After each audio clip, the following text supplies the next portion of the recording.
Herzlich willkommen zum GVC Podcast Talk, einem Gespräch über Gott, die Welt und Inspirationen für einen lebendigen Glauben mitten im Alltag.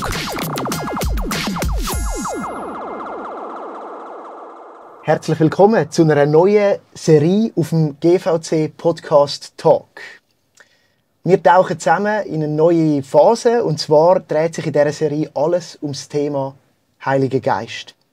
Wir lernen uns dabei an eine Predigtserie an, die wir im Monat Mai und Juni 2025 in der GVC Winterthur miteinander vertieft haben. In 5 Folgen fokussieren wir auf den Heiligen Geist, auf sein Wesen und auf sein Wirken. In jeder Folge kommen andere Menschen zur Sprache, die ein bisschen Einblick geben, wie sie verschiedene Seiten vom Heiligen Geist und von seinem Wirken in ihrem Alltag erleben. Mein Name ist Dani Weber und ich darf euch durch die Podcast-Serie begleiten. Und heute freue ich mich besonders, Martina Nägeli und Reto Lussi mit mir am Tisch zu begrüßen. Martina ist Kids-Pastorin und Kindergartenlehrperson bei uns im GVC-Staff, und der Reto ist mein Kollege im Gemeindeleitungsteam, Pastor und natürlich auch mal studierter Theologe. Ho, ho. Schön, dass ihr da seid. Ich freue mich, dass wir uns heute darum drehen, in dem ersten Teil, wie der Heilige Geist uns in unserem ganzen Alltag führt und begleitet. Zum Einsteigen möchte ich es eigentlich immer so machen, dass wir so mit einer lockeren Frage starten. Und da fange ich doch gerade mit dir an, Martina. Wenn du den Heiligen Geist, wenn der bei dir läuten an der Tür und vorbeikommen und sagen, hey, ich habe 3 Stunden Zeit für dich, was würdest du mit ihm unternehmen? Hey, ich finde das ehrlich gesagt eine mega schwierige Vorstellung, so der Heilige Geist an der Tür läutet. Aber ich würde mit ihm auf mein Aussichtsbänkchen. Ja. Und zwar ist bei mir in der Nähe von meiner Wohnung, kann man so hinten raus, bei Winterthur, so einen Hügel drauflaufen, und dort hat es ein Bänkchen, wo man mega schön auf die Stadt sieht. Cool. Und ich glaube, ich würde mit ihm dort hin und würde ihm ein paar Fragen stellen. Ja. Es würde mich ehrlich gesagt mega vieles interessieren. Ja. Keine Ahnung, wie schnell die 3 Stunden rum wären. Ja.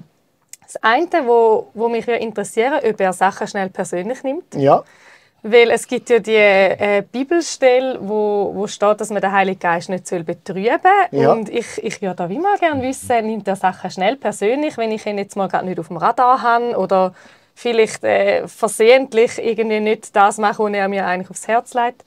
Und das andere Thema, das ich mit ihm mega gerne besprechen würde, ist so das Thema Wachstum. Inneres Wachstum, Wachstum auch zum Jesus dürfen ähnlicher werden. Was ist da mein Part? Was braucht es von mir? Und wo muss ich ein Stück weit aber auch ihm das Wachstum überlassen? Jawohl.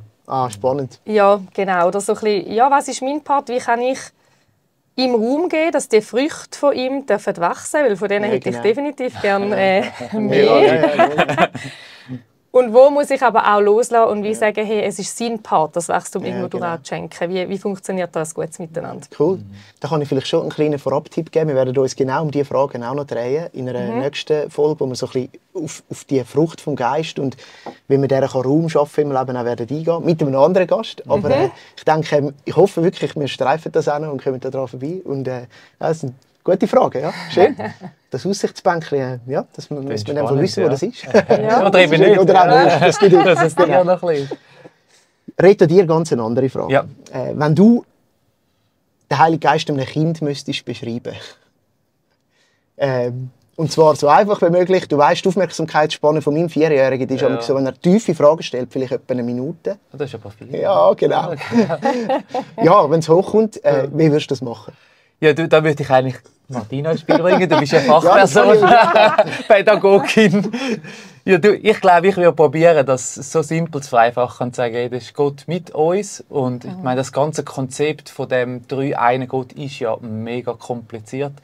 Und ich merke so, ich persönlich struggle manchmal ein bisschen mit dem Begriff Heiliger Geist, weil eben so, ich weiß nicht, wie es euch geht, aber mir kommt dann so zuallererst das Gespenst in den Sinn und merke so die Vorstellung von, dass das ein Gegenüber ist, so wie Gott der Vater ein Gegenüber ist und Jesus ist, ich glaube, das wäre mein Ziel.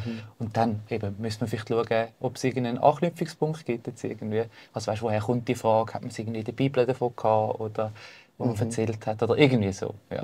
Also ich würde sagen, ich würde probieren, Gott, der mit uns ist, der uns begleitet in unserem Alltag. Sehr cool. Ja, das irgendwie greifbar und erfahrbar machen, was so manchmal eben gerade an dem Geist und Gespenst manchmal ein bisschen schwierig ist. Das finde ich gerade einen guten Ort, um gerade weiter daran einhängen, wenn wir jetzt am Start stehen von dieser neuen Podcast-Serie. Eben so ein bisschen mit dem Hintergrund vielleicht auch von diesen 4 Predigten, wo wir den Heiligen Geist zusammen unter die Lupe genommen haben, angeschaut haben, dann haben wir entdeckt, dass er irgendwie ja schon auch eine sehr vielfältige Erscheinung ist. Und da frage ich natürlich jetzt eben den praktischen Theologen, kannst du uns so einen kurzen Abriss geben, wer der Heilige Geist jetzt auch so aus dem biblischen Zeugnis heraus ist? Vielleicht auch gerade in dieser Breite, die er dann mit sich bringt. Wir haben es so ein bisschen, ja, jetzt in dem Fall mit unserem Jahresthema in Verbindung gebracht, von dem Sein und unterwegs, in dem Jahresthema, wo wir uns als Kirche bewegen, wo auch so ein bisschen verschiedene Aspekte hat. Also ich finde, du hast jetzt schon schön eingeleitet. Eigentlich, wenn man Gott als Gesamt anschaut, finde ich, das ist ja das, was mich immer wieder begeistert. Die Vielfalt und die Größe, die irgendwie für uns Menschen auch immer nur beschränkt fassbar ist. Das heisst, irgendwie Gott in seiner Art zu erklären oder auch ganz zu erfassen mit unseren Gedanken, das wird gar nicht möglich sein. Und so eben ist für mich auch das, eben die Dreieinigkeit, wo mir viel über Gott sagt, auch so ein Versuch, irgendwie die Größe und die Vielfalt von Gott in seinem Wirken wahrzunehmen, wo sich unterschiedlich zeigt, wo irgendwie alles eins ist in seiner Fülle und doch eine große Vielfalt auch hat von der Art her, wie es ist. Und die Bibel beschreibt uns den Heiligen Geist eben als Teil von Gott. Und wir sagen oft eine Person, mit dem meinen wir nicht im Sinn von Mensch-Person, sondern im Sinn von einem Gegenüber, wo man hat. Dass Gott eben in vielfältiger Art das Gegenüber ist, mit diesen 3 Formen, wie er uns begegnet, als der Vater, wie ihn Jesus beschreibt, Jesus, der Sohn und der Heilige Geist. Und der Heilige Geist in der Bibel, finde ich, hat so die Eigenschaft von Gott, wo das Lebensspendende ist. Wo man sieht schon ganz am Anfang in der Schöpfung, wo eigentlich der Lebensatem für den Mensch ist, so das Nähe irgendwie auch, wo das Leben fördert, wo das Leben schafft, das Leben möglich macht.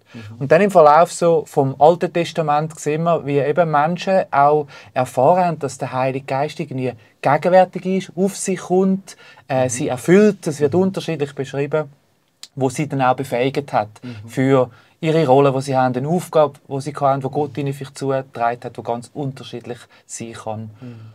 Und Jesus beschreibt dann den Heiligen Geist als Begleiter, als tröster Fürsprecher, also das griechische Wort. Und so haben wir es dann auch in unserer Serie versucht, ein bisschen abzubrechen und zu sagen, ja, eben dort, wo wir Gott in unserem Leben jetzt erfahren, ist es oft auch eben die Ausdrucksform von der Heilige Geist erfahren wir dann, wo eigentlich unser Begleiter im Alltag ist. Der Tröster, der Ermutiger, manchmal vielleicht auch der Ermahner, so wie es die Bibel beschreibt. Also ich würde sagen, eben, es hat so ein bisschen verschiedene Seiten. Er ist eine Person, Teil von dieser Dreieinigkeit und das Konzept ist einfach etwas, wo die Leute schon lange darüber nachdenken und es hat so eine gewisse Komplexität. Ja. Und ich finde aber, das ist ja auch ein Ausdruck eben von dieser Schönheit und von dieser Vielfalt. Also schon sehr eine grosse Breite. Ich gehört irgendwie lebensspendend, auch lebensenergiegebend. Dann irgendwie eine neue Seite von Gott oder die neue erfahrbare Gegenwart eben schon mit dem Hauch, Wind, der in den Körper kommt. Dann, wenn er über Menschen kommt, dann begleitend. Und eben, wenn wir jetzt ja noch ein bisschen weiter gehen, in der Apostelgeschichte sehen wir dann so ein bisschen auch wirklich mächtig, kräftig, überraschend, manchmal so ein bisschen impulsiv wirkend. Also das ist so eine riesige Palette. Ja. Martina, was würdest du sagen in deinem Alltag? Welche Seite ist dir näher? Der stille Begleiter oder der kraftvolle, dynamische Wirker? Hey, ja, für mich ist wirklich der Heilige Geist so Gott in mir. Ja. Und oft sehr unscheinbar, ehrlich gesagt auch nicht immer mega spürbar. Aber gleich ist es wie so ein tiefes Wissen, oder so, ja, wirklich wie eine Gewissheit da rein, hey, er lebt in mir. Und durch das würde ich schon sagen, ist er eher der stille Begleiter, der wie immer da ist. Ja. Und es gibt so Momente, wo ich das Gefühl habe, hey, mal, jetzt passiert wie etwas, wo ich das Gefühl habe, das ist wie vom Heiligen Geist. Aber ganz oft ist es einfach unser kommuner Alltag. wo ich jetzt nicht so das Gefühl habe, hey, er redet da einen Satz am anderen zu mir oder sagt gerade, hey, du musst da vorne rechts abbiegen oder du musst die Entscheidung so und so treffen. Und trotzdem würde ich sagen, habe ich auch schon so Momente in meinem Leben gehabt, wo ich auch die Kraft erleben durfte. Ja. Und was glaub, für mich so speziell ist am Heiligen Geist, er ist wie da, unabhängig von Umständen. So der stille Begleiter, wo nie von meiner Seite weicht. Es gibt wie nichts, wo ihn könnte davon abhalten könnte, mit mir unterwegs zu sein und mit mir durchs Leben zu gehen. Und würdest du von Umständen auch sagen, also auch von deiner Befindlichkeit selber, auch von eigenen Gefühlen, also das wäre vielleicht auch noch so eine Seite. Du hast ja gesagt, man spürt ihn vielleicht manchmal auch nicht. Also auch unabhängig von dem, wie du es spürst gerade, ist er wie da. Weißt du das einfach, oder ist das irgendwie einfach auch, weißt du, ein Glaube, den du aufbringst, wenn du das so sagst? Du spürst ihn manchmal auch nicht, aber er ist da. Also ich glaube, es ist wie beides. Es gibt Momente, wo ich so das Gefühl habe, doch, jetzt wird wie etwas von dieser Kraft spürbar oder von dieser Gegenwart irgendwo auch. Ja. Manchmal eben in alltäglichen Situationen, wo ich so das Gefühl habe, hey, jetzt gibt es wie so eine Gedankenunterbrechung. Okay. Teilweise in einem Gespräch oder so, ja. Wo ich immer merke, jetzt kommt wie ein Gedanke rein, der ist nicht von mir. Das habe nicht ich mir ausgedacht. Oder was ich auch oft habe, zum Beispiel im Worship, dass ich wie so das Gefühl habe, die Worte, die wir gerade singen, das zeigt etwas von dem, was in meinem Herz vorgeht, okay, ja. Wo ich aber selber vielleicht gar nicht hätte können, so in Worte fassen. Ja. Und das ist für mich dann auch eine Form vom Heiligen Geist. Ja, voll, ja. Ja, ich glaube, da gibt es wie ganz unterschiedliche Seiten. Aber definitiv würde ich jetzt sagen, wenn ich an meine letzte Woche zurückdenke, hat es mehr Zeiten gegeben, wo ich jetzt das nicht mega gespürt habe. Und es hat auch eine Zeit gegeben in meinem Leben, wo ich würde sagen, ich habe den Heiligen Geist nicht gekannt oder ich habe ihn gar nicht wahrgenommen, weil ich wie nichts über ihn gewusst habe und das dann auch nicht an ihn geknüpft habe. Ah, spannend. Ich hake extra noch mal ein bisschen nach. Weißt, weil du, also das hat jetzt leuchtet mir sehr ein, wie du ihn erlebst und spürst. Jetzt gibt es aber ja immer noch Phasen, wo du ihn vielleicht auch nicht so spürst. Aber du hast vorher so überzeugt gesagt, du weißt dann, dass er da ist. Ich kann mir vorstellen, dass Leute ja genau, weil sie es nicht spüren, eben dann denken, ja, ist er denn da? Also hilft dir eine Art wie die Erfahrung, dann in dem Sinne auch einfach das auszuhalten. Zu sagen, jetzt ist eine Phase, wo ich es nicht spüre, aber ich weiss es. Kannst du uns ein bisschen Anteil geben? Oder kommen da auch Zweifel auf? Ja, wo ist denn der Gott? Oder ist denn der erfahrbar oder spürbar? Oder? Hey, ich glaube, wie in den letzten Jahren habe ich so ein bisschen gemerkt, es ist auch okay, dass ich nicht immer gerade eine Erfahrung mache mit ihm. Ja. Es ist und bleibt ein Stück weit für mich auch ein Glaube. Ja, schön. Und Glaube ist ja auch etwas, das nicht immer so greifbar ist oder das nicht immer sichtbar ist. Ja. Und für mich ist der Heilige Geist etwas, das nicht immer sichtbar oder oft auch nicht sichtbar ist. Also so würde ich es, glaube ich, einem Kind auch erklären. Oder? Es ist wie so der Wind, da spürst du wie eine Kraft, aber du siehst den Wind nicht. Du siehst vielleicht an den Bäumen, dass sich Bäume anfangen zu bewegen oder so. Aber der Wind an sich, der ist für uns nicht sichtbar. Ja. Oder die Sonne, die sehen wir zwar, aber die Wärme, die sie gibt, die ist nicht sichtbar. So würde ich es, glaube ich, in meinem Leben beschreiben. Ja, ja cool, das hilft. Irgendwo durch ist es am Schluss auch eine Überzeugung, doch, und er ist da. Weil so, habe ich das Gefühl, wird er uns in der Bibel auch vorgestellt.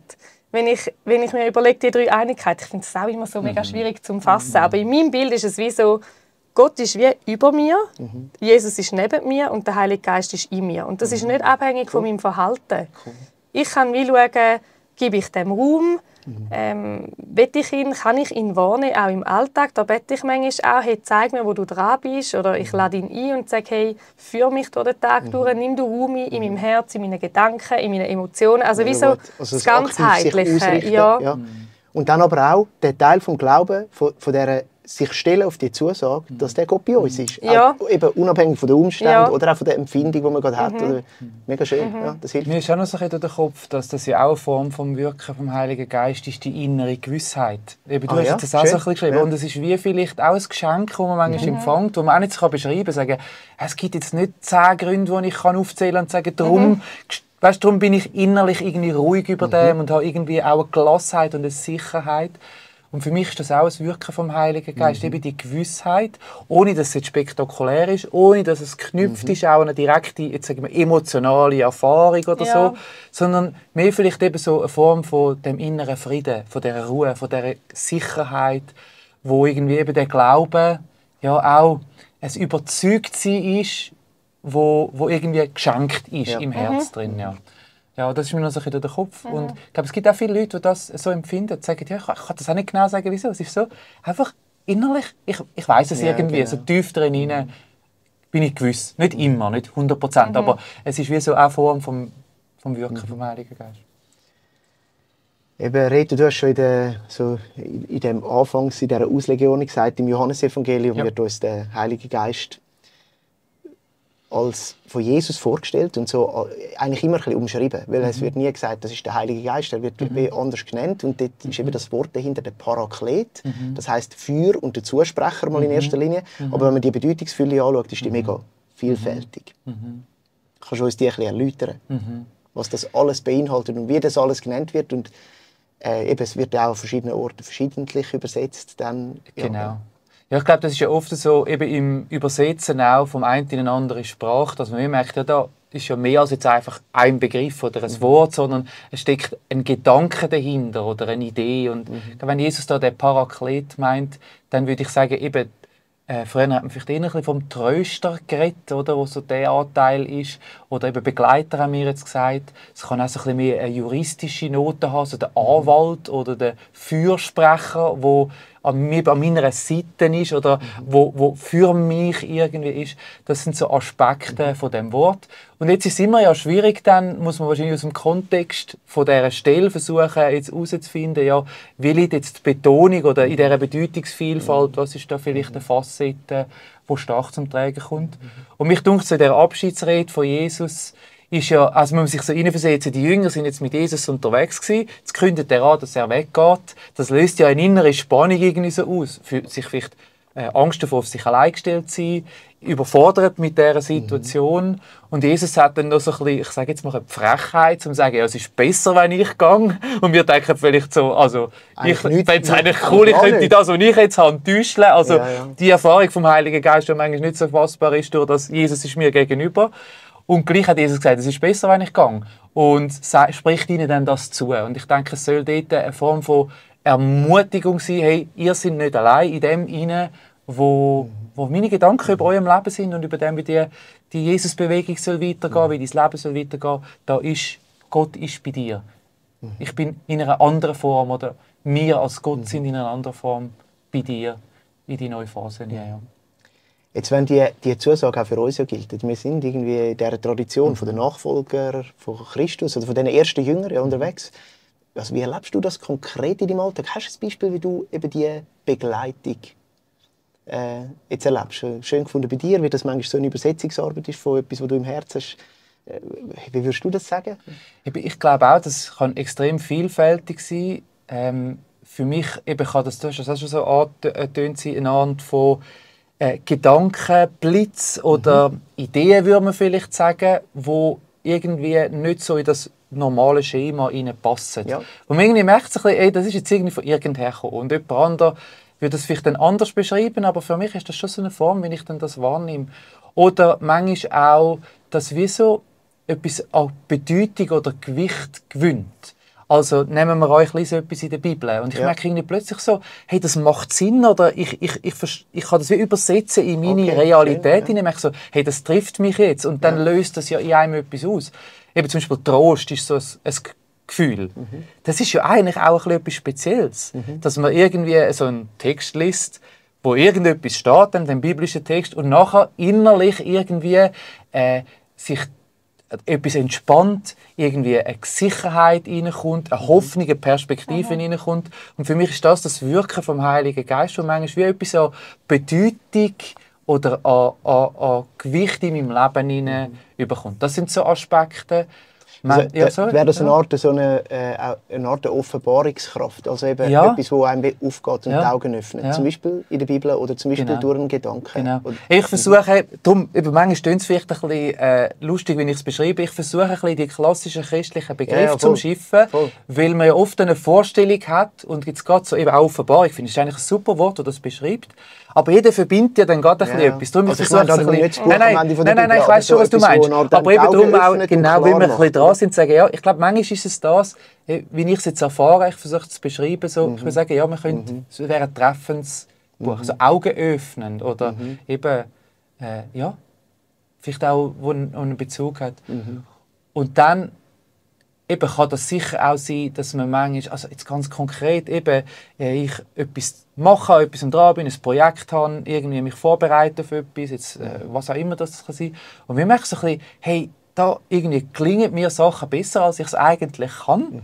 Oder ich habe eine Idee, wo ich eigentlich, ich kann sagen, eben, ich bin jetzt ja kreativ tätig, ich sage, ja, das ist irgendwie so außerhalb von diesen Möglichkeiten oder von dem, was ich irgendwie von mir selber mich würde einschätzen würde. Sagen, ja, das war jetzt nicht ich gewesen, oder das ist jetzt nicht mega gut gekommen, weil ich jetzt irgendwie mich besonders gut angestellt habe, sondern es ist irgendwie, ja, mir zugefallen oder irgendwie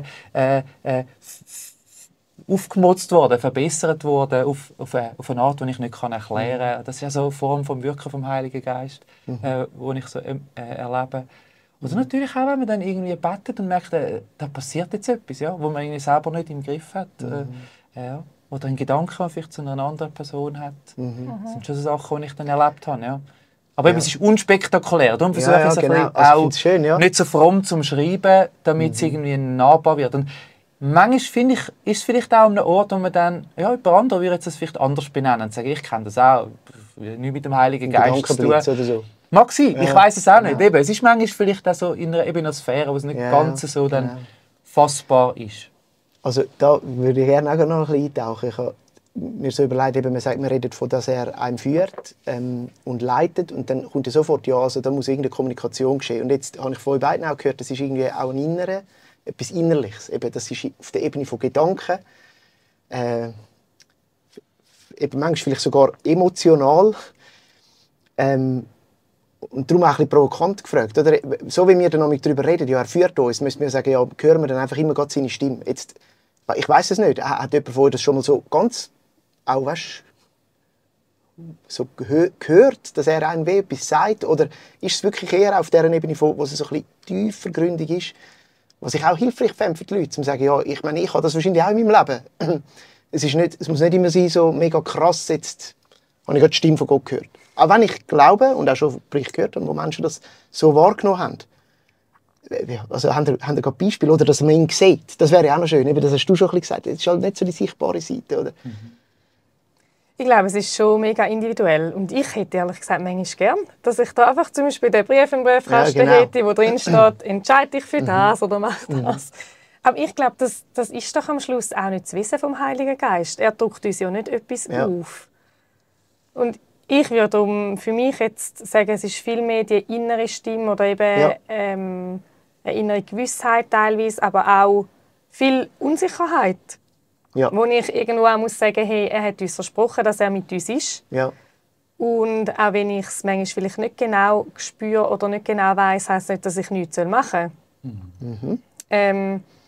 Ja, in dem Sinne irgendwo auch manchmal ein Spannungsfeld. Ich würde manchmal gerne klare Worte von Gott hören und trotzdem habe ich auch das Gefühl, traut er uns ja auch etwas zu und manchmal mutet uns auch etwas zu und sagt, hey, und du bist befähigt für das und mach es nach deinem besten Wissen und Gewissen. Ja. Und wenn ich dir sagen wie du es machen sollst, dann habe ich genug Möglichkeiten, um dir das irgendwie zu zeigen. Aber so ein bisschen, ich habe mich dort wie ein bisschen lösen von dieser Angst, immer irgendwie etwas falsch zu machen, weil ich zu wenig gut auf ihn höre oder es falsch verstehe oder was auch immer.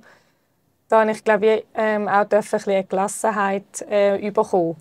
Dass, wenn ihm wirklich etwas auf dem Herz ist für mich und ich mich nach ihm ausrichte und frage, dann gebe ich ihm die Möglichkeit, zu mir zu reden. Und sonst, glaube ich, möchte er auch, dass ich Verantwortung übernehme. Hey, super, das finde ich auch eine sehr spannende Dynamik, die ich auch wichtig finde. Und ich persönlich erlebe es ehrlich gesagt auch eher so. Also in der Begleitung und Führung vom Heiligen Geist eher als etwas Innerliches, wo mir Gewissheit gibt. Eben, es ist manchmal auf einer emotionalen Ebene, manchmal aber auch auf einer gedanklichen Ebene.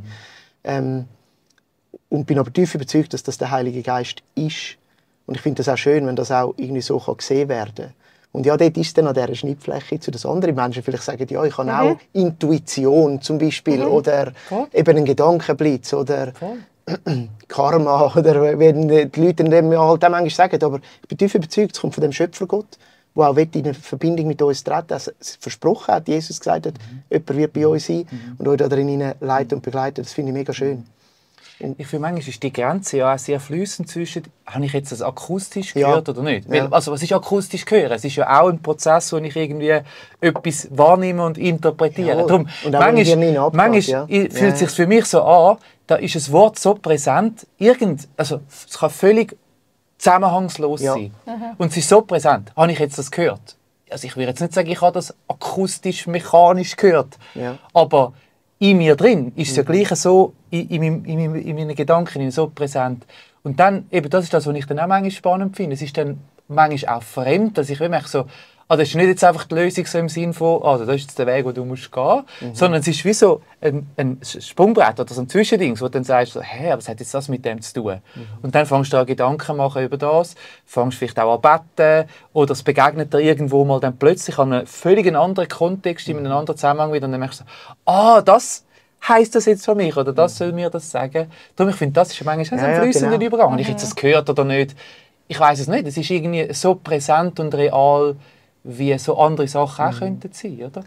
Oder also als Beispiel, es gibt es auch manchmal, dass ich so, also nicht manchmal, also ab und zu mal, wie so eine Bibelstelle, ich habe keine Ahnung, was dort steht. Irgendein Bibelvers, das kann ja irgendetwas sein, manchmal gibt es es auch nicht, das ist dann, hast du noch falsch gehört, oder? Aber wenn dann irgendein Gedanke ist, wenn dann irgendwie eine Nummer ist, genau, was gar nicht gibt, das Kapitel, was es nicht gibt in der Bibel, dann weißt du, das ist eh falsch. Und manchmal trifft es überhaupt nicht zu. Aber so Zeugs ist schon manchmal dann, also, dass ich sagen, so, ich kann mir jetzt jeder sagen, was er will, und die einen können sagen, es ist Zufall, oder was auch immer das ist. Für mich persönlich, wenn dort ich dann etwas lese und ich merke, das trifft jetzt voll in mein Bedürfnis, in meine Lebenssituation, vielleicht das Gebet, das ich gegeben habe. Und dann kommt dort ihnen irgendwie ein Spruch oder ein Gedanke, der mir hilft, dann merke ich so ein bisschen, ich meine, den Link kann ich ja nicht schlagen. Und ich kann nicht das alles auswendig. Also, weißt du, das ist irgendwie einfach, das kann ich jetzt nicht rational erklären. Ja, das ist einfach so. Das ist irgendwo halt, ja, das. Und wie andere Leute dem sagen. Mir ist jetzt spontan noch ein Gedanke gekommen zu dieser hörbaren Stimme. Weißt, wo ich glaube, das ist ja auch die Rolle der christlichen Gemeinschaft. Also wenn wir vielleicht auch einen Impuls haben für jemand anderen und dem auch weitergeben können, glaube ich, kann so eine Stimme auch hörbar werden. Wo manchmal ist es vielleicht dann nicht direkt Gottes Stimme, aber es ist sie durch einen anderen Menschen, der einem etwas offenbaren kann. Wo ich denke, dort wird ja auch der Heilige Geist dann sehr erfahrbar und erlebbar. Und natürlich auch da muss man dann auch wieder prüfen. Zu dem will ich dann nachher auch noch kommen. Aber ja, du hast auch noch etwas anhängen. Ja, mir ist auch gerade noch eine Situation in den Sinn gekommen, die ich letztens hatte, wo ich am Abend mit einer Traurigkeit eingeschlafen bin über eine Situation. Ja. Und als ich am nächsten Morgen verwacht bin, hatte ich so wie ein Lied in meinem Kopf gehabt. Ich habe das aber nicht wirklich gekannt. Ich musste es dann googeln. Ich habe die Textpassage, die in meinem Kopf war, habe ich dann eingegeben und habe dann gesehen, was es für ein Lied ist. Schweizerdeutsches Worship-Lied. Und es war so spannend. Ich habe gemerkt, als ich verwacht bin, habe ich zuerst so gedacht, was finde ich jetzt für eine Lösung für die Situation? Und muss ich jetzt da ein Gespräch suchen oder muss ich jetzt dieses oder was auch immer? Und in dieser Passage war dann wie drin, ich tausche die Ruhe ein gegen die Freude. Jawohl. Und das wäre jetzt nicht etwas gewesen, wo ich von mir aus so drauf gekommen wäre, dass jetzt das vielleicht für heute einfach könnte das sein, wo Gott mir möchte aufs Herz legen. Und es ist aber wie so dann von außen an dich herankommen oder ja, genau. Und so eben, ich habe das Lied nicht so wirklich gekannt, oder nur den Refrain. Und dort drin war die Passage nicht. Und erst, als ich das Ganze durchgelesen habe. Und das sind für mich schon auch so Momente, wo ich das Gefühl habe, hey, da begegnet mir Gott. Ja. Und der Heilige Geist erinnert mich irgendwie an das Lied, wo ich sonst nicht jetzt einfach so gelost habe oder so. Und dann wie in dem Moment ihnen so, hey, schau, und heute am Morgen darfst du das üben, dass du die Ruhe kannst eintauschen. Und in einem anderen Moment wäre vielleicht etwas anderes dran. Genau. Und gleichzeitig ist es wunderschön, eben, Jesus sagt mir auch der Tröster. Gerade eben in so Phasen, wo vielleicht eine Betrübung da ist oder Trauer. Ja. Danke, auch sehr ein persönliches Beispiel. Da kommt mir auch noch mal etwas in den Sinn. Das habe ich auch mal erlebt. Passt auch noch mal zu dem. Vielleicht auch durch Lieder hören wir die Stimme von Gott.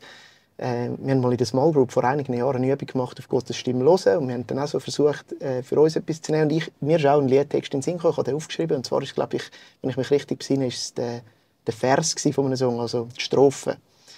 Und etwa 2 Wochen später bin ich in der Physiotherapie gewesen. Und die Physiotherapeutin hat mir dann so gesagt, ja, ich habe einfach noch einen Gedanken für dich. Und hat mir dann den Refrain von dem Song mir gesagt. Ich habe keine Ahnung von all dem. Und dann bin ich innerhalb von 2 Wochen habe ich den Song zusammengestellt, eigentlich einmal für mich bekommen, einmal von ihr. Und es hat natürlich schon auch in mein Leben nie gepasst. Mit verschiedenen Herausforderungen, wo ich gerade drin gestanden bin. auch physische, eben, ich bin der Physio gewesen, das habe ich irgendwie ein schönes Beispiel gefunden, und ich rede von Gott, also der Zuspruch, die Seite auch können wahrnehmen, das hat mich jetzt gerade erinnert, wenn du das erzählst. Schön. Jetzt möchte ich noch, bevor wir abschließen, auf den letzten Bereich eingehen, wenn es auch um die Führung geht, um die, dann ist ja auch immer die Frage, eben, ja, wie findet man dann heraus, ob es wirklich Gott oder der Heilige Geist ist. Und ich bin da über ein spannendes Zitat gestoßen, also eigentlich auch über das ganze Buch von Heinrich Christian Rust. Er ist ein deutscher Theologe, der auch einen Fokus gelegt hat auf den Heiligen Geist und hat mehrere Bücher geschrieben. Und ich möchte das kurz vorlesen. Er redet dort über die Gabe von der Geisterunterscheidung, oder eben nicht nur über die Gabe, wo so auch an einem Ort in der Bibel spezifisch erwähnt wird, sondern er sagt auch, seine These ist eigentlich, das ist wichtig für jeden Nachfolger, dass er irgendwie einen Prüfmechanismus hat. Und er schreibt, die allgemeine Beurteilungskompetenz wird auf den Punkt gebracht, wenn es heißt, Geliebte, glaubt nicht jedem Geist, sondern prüft die Geister, ob sie aus Gott sind. Das steht im 1. Johannes 4, Vers 1. Auch hier wird die Zuständigkeit für die Unterscheidung der Geister nicht auf eine bestimmte Personengruppe, also auf die einfach begabt sind für das, oder auf Menschen mit der Gabe der Unterscheidung der Geister eingeschränkt, sondern allgemein formuliert. Diese Basiskompetenz, sagt Christian Rust, kommt nicht nur zum Einsatz, wenn Prophetien oder andere Geister auf den Plan treten, sondern auch in einer Selbstbeurteilung, also so im Alltag. Diese Grundkompetenz, die durch den Heiligen Geist gegeben ist, soll gefördert und eingeübt werden. Wie macht ihr das? Habt ihr so Prüfmechanismen im Alltag? Eben, ein bisschen etwas habe ich auch schon gehört. Du hast gesagt, manchmal muss man auch ausprobieren. Es ist ja auch eine Form von, ja, man kann ja mal testen. Gibt es dann noch so ein bisschen andere Sachen, wo ihr jetzt sagt, hey, das hilft mir, um irgendwie die Unterscheidung zu machen? Weil da ist ja auch eine Gefahr, dass man den Heiligen Geist missbraucht in der Manipulation gegenüber anderen Menschen, um sich selbst zu rechtfertigen, wieso man irgendetwas jetzt einfach so macht. Und natürlich auch, dass man irgendwo auch ins Eich läuft, wenn man die falschen Stimmen folgt. Also für mich ist sicher so ein Grundkriterium, es soll nicht im Gegensatz zu Gottes Wort stehen. Und Ja. das heisst aber, Gottes Wort muss ich irgendwo auch kennen. Also Da redest du auch von der Bibel, von den ja, Texten, genau, die wir haben. Ja. genau. Wenn ich mich nicht mit der Bibel auseinandersetze, dann glaube ich, ist es schwierig, dass ich Gottes Stimme irgendwo wahrnehmen kann oder auch herausfinden kann, hey, passt das mit dem zusammen, mit dem Wesen, das er ist, oder ist das irgendwie in einem Gegensatz? Und für mich persönlich auch mega ein wichtiger Punkt, ich glaube, Gottes Führung oder seine Stimme, der Heilige Geist führt immer in die Freiheit und nicht irgendwo in Beklemmnis oder irgendwie zu einem Druck oder so. Und es zeigt irgendwo ein Potenzial auf. Also, ja, es baut auf, es ist auferbauend. Auch wenn vielleicht mal etwas drin hineinkommt und ich so denke, so, oh, okay, da kommt vielleicht auch ein Stückchen von mir an die Oberfläche, wird sichtbar, und ich jetzt selber nicht so cool finde. Vielleicht eher die, ich sage jetzt mal, ermahnende Seite vom Heiligen Geist. Ja. Glaube ich, das hat dann einen Grund, warum er das rauspointet. Dann wird er irgendwo, ich sage jetzt dem mal, innere Heilung schenken oder irgendetwas in Gang setzen, dass ich ihm ähnlicher werden schlussendlich und nicht einfach so mit dem Finger drauf drücken, übrigens, du hast da noch ein Problem und mach jetzt etwas aus dem. Das ist mir mega wichtig, auch im Umgang mit anderen. Also, dass es nie darum geht, jemand anderen zu einer Handlung zu bewegen. Weil ich glaube ganz fest, der Heilige Geist redet zu jedem persönlich. Er kann mich brauchen, um mal etwas weiterzugeben. Aber ganz grundsätzlich kann er auch zu dir direkt reden. Jawohl. Und es ist nicht an mir, dich zu einer Handlung aufzufordern aufgrund vom Heiligen Geist. Ja. Das würde ich nicht dem... Strenge ja, oder irgendwie, ja, genau. Sondern selbst wenn ich jetzt das Gefühl habe, jetzt hat mir der Heilige Geist etwas gezeigt über dich, dass ich mich frage, hey, was mache ich jetzt mit dem? Ist es dran, dir das zu sagen? Ist es vielleicht dran, einfach im Gebet für das einzustehen? Cool. Ist es vielleicht dran, mal bei dir nachzufragen, wie es dir in diesem Thema geht oder was auch immer? Weil ich gehe davon aus, wenn es ihm wichtig ist, dann würde er es auch direkt zu dir sagen. Schön. Also ein bisschen als ein Schutz, damit man nicht eine Übertretung macht, die ungut wäre. Ja, genau. Schön. Du hast super gesagt, ja. Also, was ich auch noch finde, ist eben, wir haben die Frucht vom Heiligen Geist aus dem Galater. Da hast du gesagt, kommen wir noch drauf. Und ich überlege mir auch immer, eben, fördert das? Liebe, Geduld, Frieden. Wäre jetzt das etwas, das Frieden fördert? Oder fördert das Selbstbeherrschung? Oder fördert das die? Und ich finde, das hilft dann manchmal auch so ein bisschen die Kategorien noch abzubrechen. Das finde ich auch wichtig. Ja, finde ich auch, das ist noch ein anderer Filter, den man Ganz kann überlegen kann. Finde ich sehr eine gute Idee. Ja, oder? Und dann etwas, was Jesus auch noch sagt, ist eben, man sieht an den Früchten an, die wachsen, was dahinter steckt. Ja. Und das ist manchmal ein Prinzip, das ich finde, eben vor allem für das eigene Leben, wenn man irgendwo einen Gedanken hat, dass man vielleicht auch mal einen Schritt geht und ein bisschen schaut, was passiert jetzt? Oder wie wirkt sich das jetzt aus? Und eben hat das die Auswirkungen, die ich vorher gesagt habe, fördert das die Freude, Frieden, die Geduld, die Liebe, was auch immer das es dann ist? Oder entsteht etwas anderes daraus? Und dann eben kann man vielleicht dann auch noch mal eine Kurskorrektur vornehmen mit der Zeit. Das ist so etwas. Und etwas Drittes, was ich schon merke, wenn man sich mit dem Thema ein bisschen beschäftigt, einfach über eine Zeit hinweg, dann macht man ja Erfahrungen und man sieht vielleicht eben, was dann am Schluss in eine gute Richtung sich entwickelt, was ein bisschen weniger. Und dann manchmal gibt es schon auch ein bisschen so, wie man eine Person ja auch kennenlernt, so ein inneres Gefühl von, ja, das tönt jetzt ein bisschen nach Heiliger Geist. So wie ich ja jetzt auch, wenn ich eine Aussage höre oder ein Statement, weiss ich, weil ich dich gut kenne, Dani, das tönt ein bisschen nach Dani, oder das könntest du gesagt haben. Und bei mir gibt es schon dann so Gedanken oder so Ideen, wo ich dann jetzt, sage ich mal, durch auch jetzt mein Leben, die Erfahrungen, die ich gemacht habe, unterwegs sein mit Gott, dann so ein Gespür, so, das tönt jetzt ein bisschen nach Heiliger Geist. Das könnte man sein. Und es ist meistens, merke ich jetzt, vor allem wenn es mein eigenes Leben betrifft, ein bisschen überraschend. Auch ein bisschen vielleicht entgegen dem, was ich so im ersten den Gedanken hätte. Und oft eben zum Beispiel gnädig zu sein, liebevoll zu sein, eine extra Meile zu gehen oder irgend so etwas, wo ich dann so merke, das challenge mich auf eine gute Art und Weise, zum Beispiel vom hohen Ross runterzugehen, meinen Stolz auf die Seite zu tun oder vielleicht die Motive, die jetzt mir zu gut kommen, auf die Seite zu schieben. Also, es klingt ein bisschen nach Heiliger Geist. Das ist für mich so etwas. Wir haben jetzt beide auch da drin schon den Teil vom Ermahnen angesprochen. Das ist ja auch, also das Wort, der Begleiter, der Fürsprecher, der hat auch, das Wort bedeutet mitunter auch der Ermahner. Und das ist auch eine Seite, dass er uns eigentlich ermahnt. Eben, gerade auch wieder aus meinem Alltag merke ich, im Kindererziehen, Kinder wissen manchmal schon im Voraus, jetzt kommt eine Ermahnung und dann gehen sie ein bisschen auf Distanz. So, weil sie suchen das nicht unbedingt gerade so, oder? So, wenn dann der Mai-Finger kommt, also das sollte man ja eh nicht machen, aber manchmal kommt er ja auch einfach verbal, oder? Und dann, also jetzt, ja, bei uns ist das so, dass dann schon kann sein, dass mein Sohn sich dann schon im Voraus gerade mal irgendwo so ein bisschen verkrücht, weil er genau weiss, jetzt kommt wahrscheinlich meine Ermahnung. Aber irgendwie, das ist irgendwie jetzt auch recht wohltuend beschrieben. Also erlebt ihr das eher wohltuend, wenn auch mal so diese Seite kommt? Oder weißt du, wohltuend. Es ist ja nie angenehm, wenn Gott einem auf etwas hinweist. Aber es ist irgendwie nicht überfordernd. Also so geht es mir ein bisschen. Es ist irgendwie in dem Moment für mich handelbar. Voll. Ich habe das Gefühl, eben, die Schattenseite von meinem Charakter oder von dem, wie ich bin, die belastet mich ja oft auch selber. Das ist, ich merke, so es ist auch so etwas, wo ich ja eigentlich dann schon auch merke, hey, sag jetzt mal, wenn ich mir einen ruhigen Moment darüber nachdenke, es tut mir nicht gut, es tut meinem Umfeld nicht gut. Und insofern, eben, glaube ich, ist, das hast du ja angesprochen, die Absicht von Gott nicht, uns kaputt zu machen. Oder eben, dass wir jetzt da unsere Säckchen schämen oder so. Das ist nicht seine Absicht. Seine Absicht ist immer eben, dass das Leben und das Lebensfördernde daraus wachsen kann. Und so erlebe ich es schon, ja. Also ehrlich, manchmal auch eben so schonungslos ehrlich, dass man halt so einen Spiegel vorgesetzt bekommt und dann so merkt, so, ach, ich bin doch schon noch sehr auf mich selber fixiert. Oder da habe ich jetzt eigentlich zwar gesagt, ich meinte so, aber eigentlich ehrlich gesagt im Herzen ist es noch etwas anderes gewesen.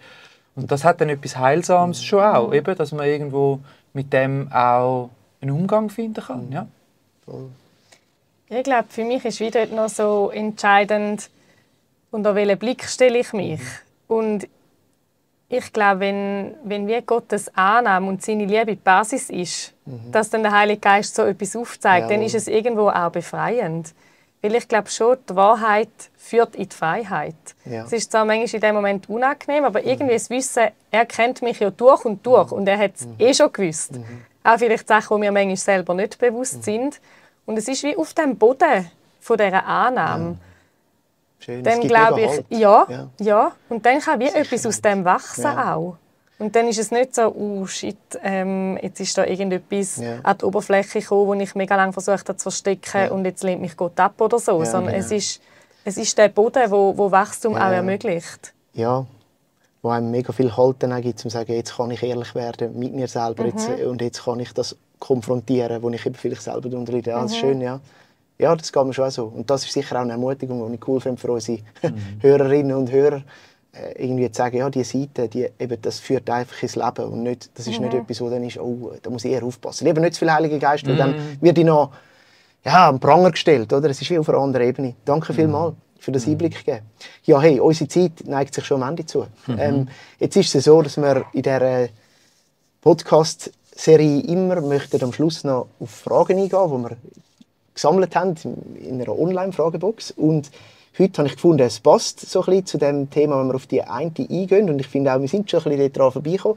Und zwar ist die Frage von Christian. Und er hat geschrieben, gibt es den Heiligen Geist als Person oder eher einfach als Kraft? Jetzt für mich habe ich dann gemerkt, da spielt sicher die Frage von der Dreieinigkeit schon so ein bisschen drin, wo wir am Anfang auch schon behandelt haben. Ja, so, aber vielleicht einfach spontane Reaktion darauf finde ich auch noch wichtig. Wir haben jetzt da ja auch nicht einfach Antworten, sondern mehr. Es ist auch eine Inspiration, um da mal noch 2-3 Gedanken dazu zu verlieren, vielleicht den Gedankenprozess in Gang bringen. Darum, ja, Martina, wie würdest du reagieren auf das? Eben Person oder eher Kraft? Es geht natürlich ein bisschen in die theologischen Dinge rein, aber ich glaube, für mich ist es irgendwie schon beides. Also, der Heilige Geist sitzt mir nicht so gegenüber wie jetzt du. Er ist für mich irgendwo, ein Stück weit bleibt er auch unfassbar. Ich denke, mir ist das Bild von der Kraft, von dieser Begleitung irgendwo näher als jetzt eine Person. Und gleichzeitig, Gott, Jesus, der Heilige Geist, alle drei haben ihre Funktion und er ist da. Ja, für mich ist es, glaube ich, so ein bisschen beides, ja. Aber sicher irgendwo unsichtbar bleibt es ein Stück weit für mich. Nicht so. Ja, genau. Das hast du sicher auch am Anfang schon erwähnt, so ein bisschen diese Seite. Meine Antwort wäre ja. Das ist doch manchmal das Schöne, auch vielleicht ein bisschen unbefriedigend auf eine Art im Glauben, dass es halt eben, es ist schön, es ist reich, es ist voll und man kann es nicht gegeneinander ausspielen. Ja. Und das eine und das andere ist irgendwie nicht das Gleiche und es gehört irgendwie zusammen. Und man kann nicht so genau abgrenzen, ja, was heisst jetzt das, eine Person zu sein. Ja, irgendwie ist es für mich ein Ausdruck von dieser Schönheit, von dieser Einzigartigkeit, wo Gott ist, wo Faszination in mir auslöst. Und ich würde sagen, der Heilige Geist als Teil von der Dreieinigkeit drückt diese Seite vom Wesen von Gott für mich am stärksten aus. Und ich finde dort vielleicht dann auch den Zugang, eben wenn ich die Kraft brauche, das Übernatürliche, das Befähigende, eben zu sagen, ja, das ist wie der Zugang, den ich dann dort finde. Und vielleicht finde ich in Jesus dann eine andere Seite, auf eine andere Art und Weise Zugang. Oder im Vater mit den offenen Armen, die liebende Annahme oder der allmächtige Gott. Es gibt ja wieder Seiten, wo irgendwie alle gleichzeitig wahr sind, aber wir manchmal nicht alle gleichzeitig können erfassen oder im Blick haben. Und so würde ich sagen, eben, ja, wäre meine Antwort, ja. Das ist cool. Aber mir hat es geholfen, den Heiligen Geist als Person kennenzulernen. Und ein bisschen den Sprung jetzt machen, zu sagen, beim Vater fällt mir das einfacher. Dort ist es vielleicht mehr so eben die Distanz oder mit dem langen Bart, vielleicht das Hindernis. Bei Jesus ist es vielleicht die Vermenschlichung, wo manchmal ein Hindernis kann sein. Und beim Heiligen Geist denkt es mich eben so, dass es unpersonal wird. Eben, die Vergleiche, die ja stimmen, die ja biblisch sind, eben vom Wind, den du gesagt hast, wo aber dann manchmal halt auch so ein bisschen, also ich kann ja nicht mit dem Wind reden, ich kann nicht den Wind ansprechen und den Wind einbeziehen in mein Leben. Also ich bin nämlich ein bisschen ausgeliefert. Das ist vielleicht dann so ein bisschen eine Seite, die dort ein bisschen anders kommt. In dem Sinne auch nochmal eine Ermutigung, die ich höre, auch die Leute sagen, gerade wenn es vielleicht das nicht so die Beziehung nicht so persönlich gepflegt haben bis jetzt. Manchmal ist das wie ein Schritt für einen Zugang. Auch den Heiligen Geist als eine Person zum Beispiel anzusprechen, eben das fängt dann an, beten wir auch irgendwie zu ihm, reden wir auch mit ihm. Und ich denke, es könnte wie einen Zugang geben, wenn es eben ja ist oder eben sowohl als auch. Das finde ich auch noch schön. Oder so ein Zwischenschritt vielleicht. also es ist ein spontaner Gedanke, mal anzufangen, nicht mit dem Heiligen Geist, sondern mit dem Tröster oder genau. mit dem Ermutiger, cool. Weißt du? Ja. Und dann so, ich sage, so als Brücke sagen, Begleiter Gott, Begleiter genau. oder so, ja. Weißt du, so genau. Sagen, ja, das sind ja ein Name oder ein Zuspruch, den Jesus ihm auch gegeben hat, genau. Wo vielleicht eben das dann wird fördern, so genau. Etwas abbauen von dem. Ja.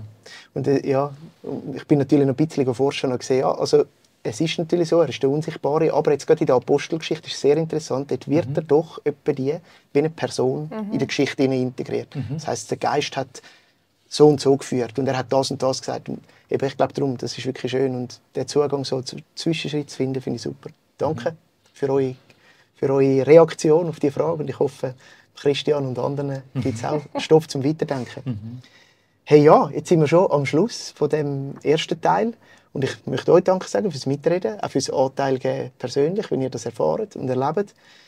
Und einen kleinen Ausblick geben auf die nächste Episode. Ihr dürft sehr gerne natürlich dann wieder mithören. Wir werden dann ein bisschen konkreter eben auf die Frucht vom Geist und auf den Galater-Fokus von dieser charakterlichen Veränderung, die der Heilige Geist in uns bewirkt, eingehen. Und ich freue mich, einen speziellen Gast da zu haben, nämlich jemand, der so aus einem Kreis ein bisschen außerhalb der GVC kommt, nämlich Thomas Zink, Pastor in der FG Winterthur. Und auch könnt ihr weiterhin Fragen natürlich in die Fragebox einschicken. Wir tun den Link dazu in den Shownotes verlinken. Also wir sind da auch noch offen für weitere Impulse, wenn ihr das uns möchtet geben. Ihr findet den GVC Podcast Talk auf allen gängigen Plattformen wie YouTube, Spotify und Apple Podcast. Und wir freuen uns, wenn ihr nächstes Mal wieder dabei seid. Ciao zusammen. Tschüss. Ciao miteinander.